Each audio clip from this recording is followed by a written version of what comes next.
Sabi po nung lead counsel po ni former President Rodrigo Duterte na si Attorney Kaufman, and I quote, "The real prosecutor in this case is actually in Manila.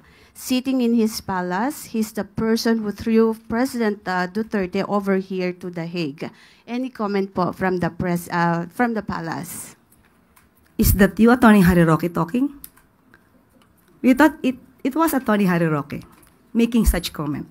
Well, anyway, it is very apparent and very obvious that Attorney Kaufman is being surrounded by fake news peddlers.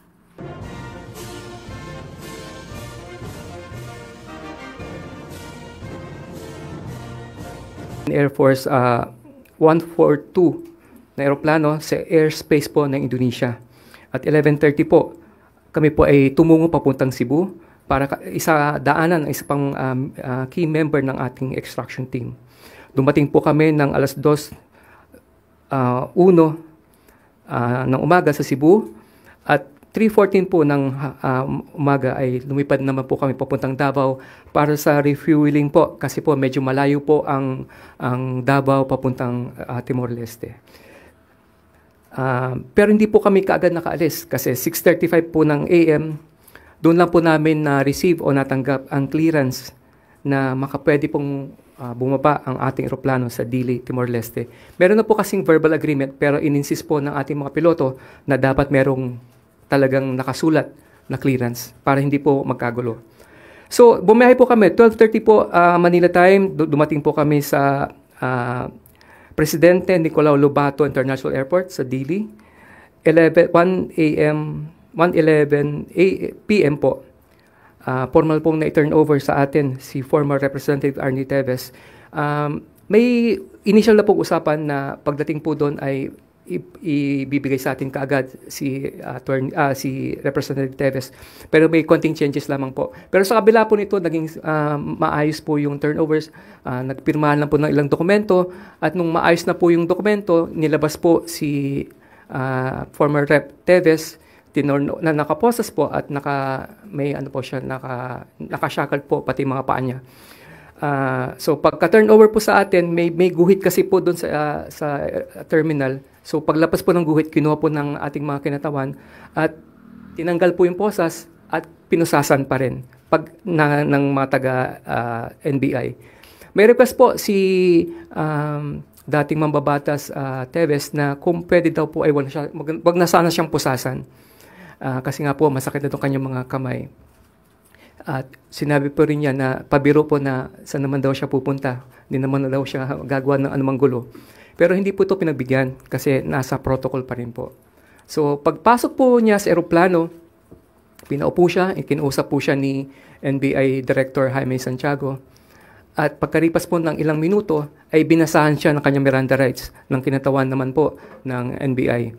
So habang binabasa po yung Miranda rights, nakikinig naman po si former Rep Teves at doon, pagkatapos siyang basahan ng Miranda rights niya, ay binasa naman po ang mga pending na arrest warrants laban sa dating mambabatas. Sa pagkakaalala ko po, parang 10 po yung mga kasong binasa para sa kanya. So, hindi po kami mas nakaalipad din kaagad kasi nagkaroon ng konting problema sa aeroplano po natin. Pero dahil mahusay po at magaling naman po ang staff po, ang crew ng Philippine Air Force ay naayos po yun. So, nakalis po kami 2:42 ng hapon, Manila time, departure from Dili to Davao. Medyo challenging po yung biyahe pabalik kasi paglapas po ng Indonesian airspace, malumana, maayos ang weather pero pagpasok po ng Pilipinas, malakas po ulan at medyo matagtag po ang biyahe. So kabila po niyan, 7:27 po kagabi, nakalapag po kami sa Davao. Nagkaroon po ng refueling ulit kasi masyadong malayo yung biyahe. Medyo natagalan lang yung pagre-refuel kasi sobrang lakas po ng ulan. So 8:27 nakaalis po kami at 11:19 po ng kagabi ay lumapag po kami sa Villamor. Alas 12 po ng hating gabi o 12:03 ay formal pong nadala ang dating mambabatas na si Arnie Teves sa NBI. At ready na po akong sumagot sa inyong mga katanungan. Questions for ASEC Errol Kabatbat. Eden Santos, Net25. ASEC, good afternoon po. Yung buong proseso po ng pagsundo kay former Congressman Arnie Teves, magkano po yung nagastos ng ating gobyerno dito?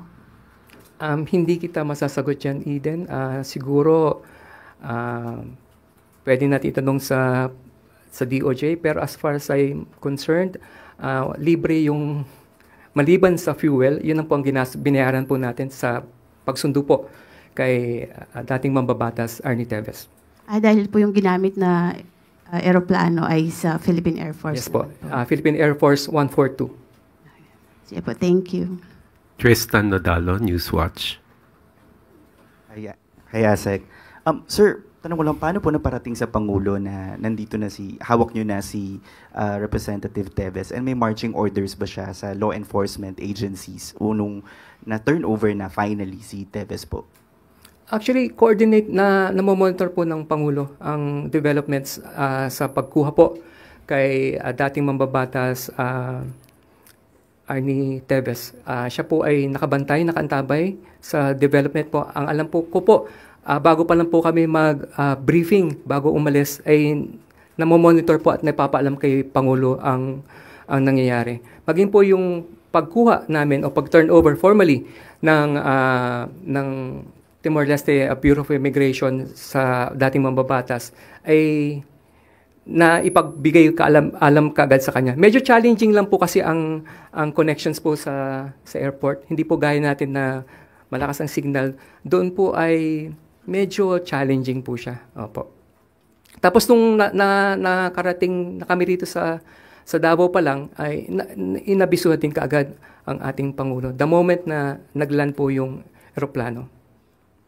Ano na lang po, sir, so pagdating niyo po dun sa Timor-Leste, nagkaroon ba ng paliwanagan pa on bakit po nagbago yung position nila on handling Teves? Because before talagang nag-a-avail pa po ng legal rights si Representative Teves. But this time, ba't mabilis bigla yung naging decision? Hindi po ako privy sa naging usapan. Pero maaring nakatulong po ang ginawang pakikipag-ugnayan ng ating Pangulo sa Presidente at Prime Minister ng East Timor. Pero regardless po kung may naging pag-uusap man o paano man siya napabilis, ay ito lang po ay natural flow ng batas. Masasabi po natin na naging matagal, frustrating to some degree, at marami pong nagagalit, marami pong naiinis. Pero hindi po ito tinantanan ng ating mga kinatawan ng DOJ, ng NBI at ng Bureau of Immigration. Sinasabi nga po natin, naging mabagal ang proseso, pero nung nabigyan po tayo ng pagkakataon para maipatupad ang ating batas, ay ginanap po natin po ito with both hands, and we never let go. Any more questions? Eden Santos. Ewan ko lang, ASEC, ano po kung pwede rin kayo sumagot sa tanong ko. Sabi po kasi nung anak ni former Congressman Teves ay kinidnap yung kanyang tatay, yung proseso ng pagdakip sa kanya doon sa Timor-Leste. May kanya-kanya po tayong opinion at nire-respeto po natin ang naging pahayag ng anak ni dating mambabatas Rep Teves na si Axel Teves. Pero ito po kasi ay pagpapatupad po ng ating batas. May mga search warrant, may mga arrest warrants po na inilabas at kailangan po nating ipatupad po iyon. Nanggaling po dito sa Pilipinas ang arrest warrant at kung familiar po kayo sa court proceedings, kung saan galing po ang search warrant, doon din po ibabalik. So, meron daw kasing wala raw kasing yung extradition na binabanggit niya, hindi pwedeng i-extradite. Ayan po ay isang usapin na pwedeng sagutin po ng Department of Foreign Affairs. Pero sa panig po ng extraction team, kami po ay nagpapatupad lamang ng batas. At ginawa lang po namin ang aming tungkulin. All right. Thank you very much, PCO Assistant Secretary Errol Kabatbat. Maraming Yusek salamat, Claire. Malacanang Press Corps, at magandang tanghali. Maraming salamat, ASEC Errol. At handa na po tayong tumugon sa inyong mga katanungan. First question, Lef Narciso, DZRH.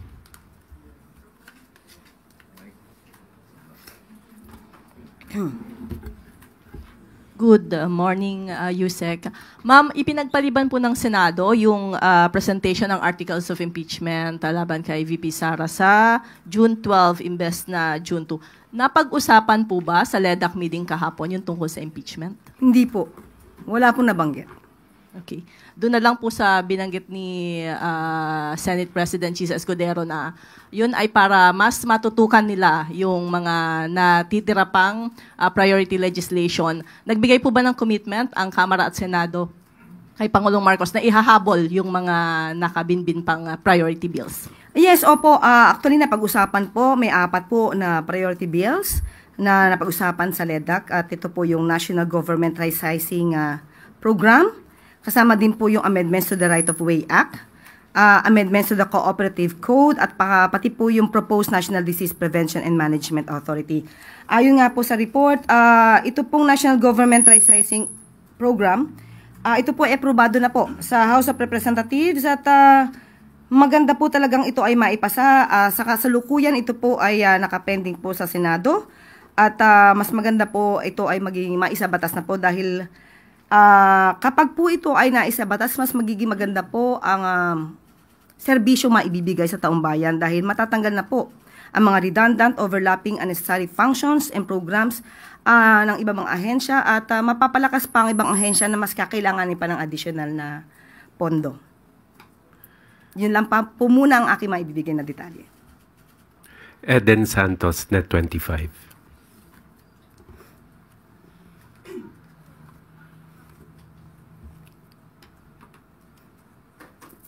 Good morning po, Yusek. Good morning. Sabi po nung lead counsel po ni former President Rodrigo Duterte na si Attorney Kaufman, and I quote, "The real prosecutor in this case is actually in Manila. Sitting in his palace, he's the person who threw President Duterte over here to The Hague." Any comment po from the press, from the palace? Is that you, Attorney Harry Roque, talking? We thought it was Attorney Harry Roque making such comment. Well, anyway, it is very apparent and very obvious that Attorney Kaufman is being surrounded by fake news peddlers. He doesn't know the timeline. He doesn't know the facts of the case. He should be concentrating on his job as a counsel, not in engaging in rumor mongering. Thank you. Harleen Delgado, ABS-CBN. Good afternoon, Yusek. Yusek, we would just like to get a comment sa pinost ni Senator Amy Marcos. It was a photo with Attorney Nicholas Kaufman, and in her caption, she said, allow me to quote her, Yusek, "Hindi ako naghintay ng 39 years para lang magkamali muli. May Marcos na natuto sa kasaysayan." Any response po? Masaya po na umaamin po si Senator Amy Marcos sa kanyang mga pagkakamali. Pero nung aking tanungin po ang Pangulo patungkol po dyan, ang kanyang sinabi po ay no comment. Yun lang po. Crizel Insigne, IBC 13. Yusek, makailang beses na po sinabi ng Pangulo niya na ayaw niya sa impeachment. May nagsasabi rin po na parang yung pag-ayaw daw po ng Pangulo sa impeachment ay kahulugan na ayaw niya ng transparency and accountability. Ano po reaction ng Palace po? Opo, maliwanag po ang sinabi ng Pangulo na sa simula po ay ayaw niya talaga po ng impeachment dahil maaaring meron pong ibang mga legal na pamamaraan kung dapat mapanagot ang dapat mapanagot. Pero ngayon po ang Vice Presidente po ay impeach na. Wala na po sa kamay ng Pangulo ito. Yun naman po ay kanyang suggestion lang kung maaari ay ayaw niya ng impeach. Proseso. Tandaan po natin, sana po bago mag-analisa sa bawat sasabihin ng Pangulo, ilahat po ang kanyang mga sinasabi. Hindi lamang po sa sinasabi niyang ayaw niya ng impeachment. Tatandaan po natin, sinabi niya, doon sa press con sa Kuala Lumpur, before the Malacanang press corps sa Kuala Lumpur, sinabi po niyang hindi siya tumatakbo sa laban. At kanina sinabi rin po niya, nung naibalik na po, si dating Congressman Arn Teves, sinabi rin po niya na the people is assured that lawlessness will not go unpunished. Sa pagkakataon pong itong impeachment trial, alam po natin that impeachment trial is not the business of the executive. hindi po makikialam ang Pangulo patungkol po dyan, pero sinabi po niya na dapat umandar ang proseso, irespeto ang due process. So, ito po ay nasa kamay na ng mga prosecutors, nasa kamay na po ng Senado. Pag sinabi po nating proseso, dapat sundin ang batas. Ang taong bayan na po ang titingin at maghuhusga sa mga taong nasa loob or maaaring gumalaw para sa impeachment trial. Ang mga prosecutors dapat gampanan ng kanilang trabaho bilang prosecutors. Ang mga senador bilang judges ay dapat ding gampanan ang kanilang trabaho bilang senators, judges. Proseso po ang nais ng Pangulo. Wag po natin kalimutan yan.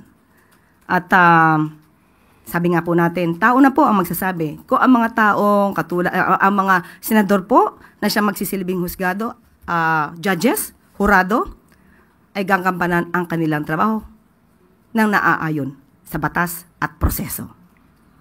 Last question, Tristan Nodalo, Newswatch Plus.